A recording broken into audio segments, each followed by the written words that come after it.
pour le mieux la vie de chaque Sénégalais. Ainsi, notre gouvernement travaillera à réorienter notre administration vers une culture de résultats.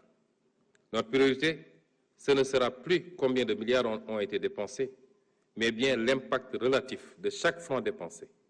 Nous allons bâtir un État sénégalais capable, avec moins, de faire mieux. Du reste, cette logique du résultat et de l'impact ne sera pas seulement valable pour les dépenses issues de nos ressources publiques, elle le sera tout autant pour les ressources issues de nos partenaires au développement. À cet effet, nous avons commencé à mettre en place un nouveau dispositif d'identification et de sélection des investissements publics, en évitant d'engager des opérations d'investissement que le secteur privé pourrait et devrait réaliser. Dans cette perspective, la politique de partenariat de type public-privé sera repensée pour corriger les déséquilibres et imperfections constatés au cours de la dernière décennie. Une attention particulière sera apportée aux co-unitaires en redéfinissant la politique de commande publique et en retenant partout des prix de référence. La qualité des ouvrages et les délais de livraison de la commande publique deviendront des normes que tout contractant devra respecter. Par-dessus tout, la transparence devra être de rigueur dans le choix des entreprises contractantes qui devront remplir toutes les exigences de qualification et d'expérience requises. La quatrième rupture est celle d'une logique de gestion partisane à une logique de participation citoyenne. Notre ambition pour le Sénégal ne peut réussir sans une adhésion durable des populations et sans la participation de tous à la construction commune d'un Sénégal nouveau. En votant pour le projet, les Sénégalais ont également rejeté cette façon de faire de la politique, où l'on proclame la main dans le cœur, la main sur le cœur, que la patrie viendra avant le parti, et où chaque acte posé démontre le contraire. Nous ne voulons plus d'une gestion du pays qui se résume à la gestion partisane d'une clientèle politique. Nous ne voulons plus d'un pays où les richesses sont accaparées par un clan. Nous voulons au contraire un pays où les ressources du pays sont gérées au profit de tous et où le mérite est plus important que l'appartenance familiale, ethnique ou politique. La cinquième rupture consacre le passage d'une gestion centralisée à outrance à une logique de gestion déconcentrée, une logique, disons, territorialisée. En effet, notre ambition pour le Sénégal ne pourra être réalisée sans une gestion plus proche des territoires. Faire reculer le centralisme au profit de la gestion de proximité.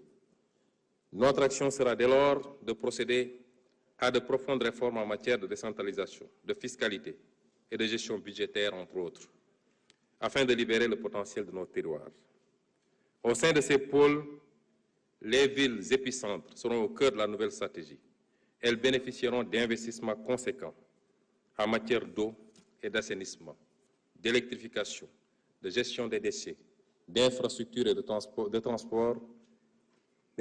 transport et numérique, et j'en passe. Dans la même foulée, la décentralisation sera approfondie en renforçant les compétences, les capacités et les moyens financiers des collectivités territoriales.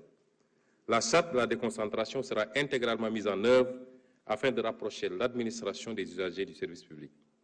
La sixième rupture consiste à bannir la logique d'accaparement au profit d'une minorité, au profit d'une logique d'équité et de justice. La reddition des comptes, puisque c'est de là qu'il s'agit, ne doit plus être perçue comme une exception aux règles de gestion de la chose publique, mais plutôt comme un principe de transparence et une exigence de gouvernance. Nous nous inscrirons dans ce cadre, aussi bien pour l'audit de l'utilisation des fonds publics antérieurement à notre arrivée au pouvoir, que pour la gestion des affaires publiques durant les années de notre gouvernance. L'État veillera à ce que les structures de contrôle et les juridictions compétentes puissent exercer leurs missions respectives, conformément aux lois et règlements, mais également en application des principes de la séparation des pouvoirs et de la présomption d'innocence. Nous mettrons ainsi en œuvre les conclusions des assises de la justice et en faire l'objet de consensus, et poursuivrons les consultations et le dialogue pour bâtir un pacte social durable. Nul ne pourra désormais se prévaloir d'une proximité partisane pour accéder à des faveurs indues ou se protéger de sanctions méritées. Chaque talent national sera promis en ne tenant compte ni de son origine, ni de sa religion, ni de son appartenance partisane. Enfin, La septième rupture implique le passage d'une administration bureaucratique à une administration moderne et performante. L'administration doit être le fer de lance de la conduite du changement auquel nous invite le chef de l'État. Elle sera plus attentive et orientée vers la satisfaction de l'usager. Le clientélisme y sera aboli, conformément à l'invite du chef de l'État aux agents de l'administration. Chaque agent de l'État, à quelque niveau qu'il soit, devra faire sien le nouveau paradigme d'une administration performante et moderne. À cet effet, le gouvernement engagera les réformes idoines pour doter les services administratifs de capacités humaines qualifiées et motivées, ainsi que des moyens de fonctionnement liés, tout en amplifiant la lutte contre le gaspillage dans les dépenses courantes. La corruption et la concussion seront combattues sans faiblesse, en commençant par accélérer l'automatisation des procédures administratives. Nous avons déjà entrepris de bâtir une administration publique autour des principes de probité et d'intégrité, autour du Djoub, du Djoubel et du Djoubbanti. Monsieur le Président de l'Assemblée nationale, honorables députés, après vous avoir rappelé ces principes et après vous avoir dressé l'état des lieux,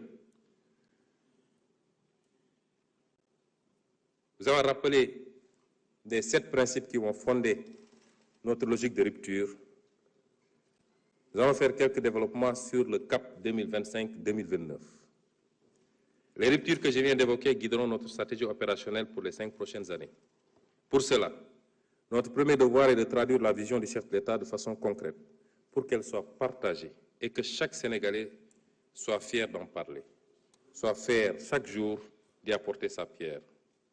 D'abord, un Sénégal souverain sera une réalité tangible si nous nous en donnons les moyens en matière économique, énergétique, alimentaire, pharmaceutique, scientifique, technologique et sécuritaire. Un Sénégal juste repose sur une véritable paix sociale, une nation où règne la justice, l'équité, l'unité et la cohésion nationale. Un Sénégal prospère implique de tripler le revenu par habitant pour rejoindre la catégorie supérieure des pays à revenus intermédiaires, et cette ambition sera réalisée grâce à une croissance annuelle minimale de 6,5% sur 25 ans qui transforme qualitativement la vie des populations. Croissance inclusive, s'entend, et une croissance endogène également. Monsieur le Président de l'Assemblée nationale, honorables députés, l'agenda national de transformation se décline en 4 axes, à savoir, premier axe, une économie compétitive. Deuxième axe, un capital humain de qualité et l'équité sociale. Troisième axe, un aménagement et un développement durable. Et enfin, quatrième axe, une bonne gouvernance et un engagement africain. Pour réussir ces axes, il y a des prérequis indispensables. Les conditions de succès de cette vision reposent sur des prérequis relatifs à la présence d'un État stratège,